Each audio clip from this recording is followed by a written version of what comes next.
এবার লক্ষ্মীর ভান্ডারের টাকা বেড়ে 2000, পাখির চোখ বিধানসভা ভোট। ফের সেই মাস্টার স্ট্রোকে হিট মমতা সরকারের। বিজেপি কিন্তু ভাবছে দু কদম এগিয়ে। এক্সাক্ট খবরটা জানতে ভিডিওতে থাকুন শেষ পর্যন্ত।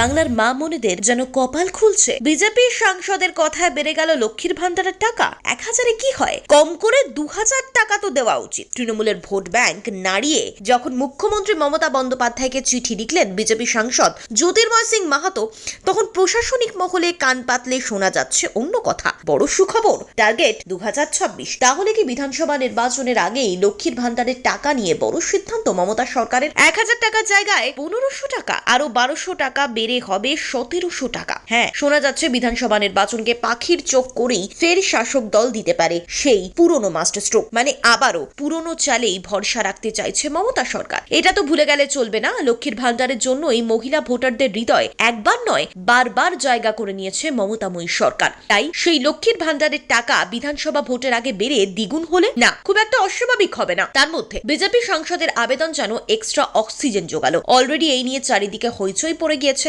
চিঠির সারবত্তা বিজেপি সাংসদ জ্যোতির্ময় সিং মাহাতো নিজের সামাজিক মাধ্যমেও পোস্ট করেছেন।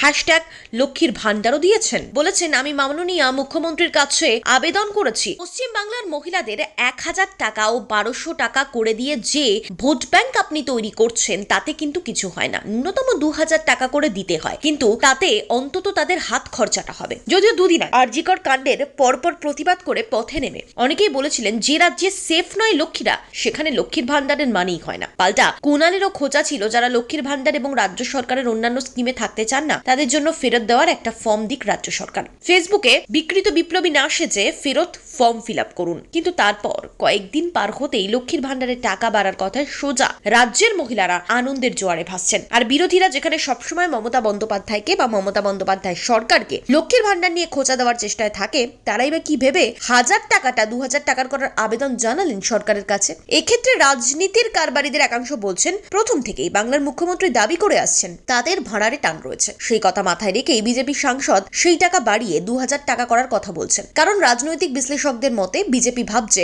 ভাড়ারে টান পড়লে তাতে আরো বেশি কোণঠাসা হবে মমতা সরকার। উল্লেখ্য, অন্যান্য রাজ্যে 2500 টাকা করে দেওয়া হয়। মহারাষ্ট্রের কথা উল্লেখ করেছেন বিজেপি সাংসদ। ঝাড়খণ্ডে মহিলাদের দেওয়া হয় 1500 টাকা, সেটাও বলেছেন। আর এইসব উদাহরণ টেনেই বাংলার অনুদানও বাড়ানোর দাবি জানানো হয়েছে ঠিকই, কিন্তু এটা তো ঠিক মমতা সরকারকে চাপে রাখতে গিয়ে কোথাও যেন মমতার প্রকল্পেই স্বীকৃতি দিল বিজেপি সাংসদের কথাতেই যেন স্পষ্ট বাংলার মহিলাদের কাছে এই প্রকল্পের জনপ্রিয়তা কতটা। যদিও এই প্রকল্পের ধাঁচেই অন্নপূর্ণা প্রকল্প এনেছে বিজেপি, তার প্রচারও করছে বিজেপি নেতৃত্ব। কিভাবে সেই প্রকল্পের সুবিধা পেতে গেলে ফর্ম ফিল আপ করতে হবে তারও পাঠ দিচ্ছেন। কিন্তু লক্ষ্মীর ভান্ডারের কাছে অন্নপূর্ণা প্রকল্প যেন এখনো পর্যন্ত অনেকটাই ফিকে। হতে পারে অন্নপূর্ণা প্রকল্পে 3000 টাকা করে দেওয়ার ঘোষণা করেছে বিজেপি, কিন্তু তারপরেও রাজনৈতিক বিশ্লেষকদের মতে কটাক্ষ করতে গিয়ে কোনো লক্ষ্মীর ভান্ডারকেই যেন এগিয়ে রাখলো বিরোধীরা। যদিও জ্যোতির্ময় সিং মাহাতোর চিঠির পাল্টা দিতে গিয়ে কুণাল ঘোষ বলছেন বিজেপি নকল করছে, বাংলার বকেয়া টাকা যেন কেন্দ্র মেটায় সেটাকেও হাইলাইট করেছেন তিনি। কিন্তু এই সব তর্ক বিতর্কের মাঝে একটাই প্রশ্ন হয়ে দাঁড়াচ্ছে, বিধানসভা ভোটের আগে রাজ্যের মহিলাদের আরো বেশি করে লক্ষ্মী লাভের আশা থাকছে তাহলে পুরনো স্ট্র্যাটেজিতেই বিধানসভা নির্বাচনে উপচে পড়বে মমতার ভোট ব্যাংক? অবশ্যই উত্তরটা দেবে সময়। Bureau report, Bengal live.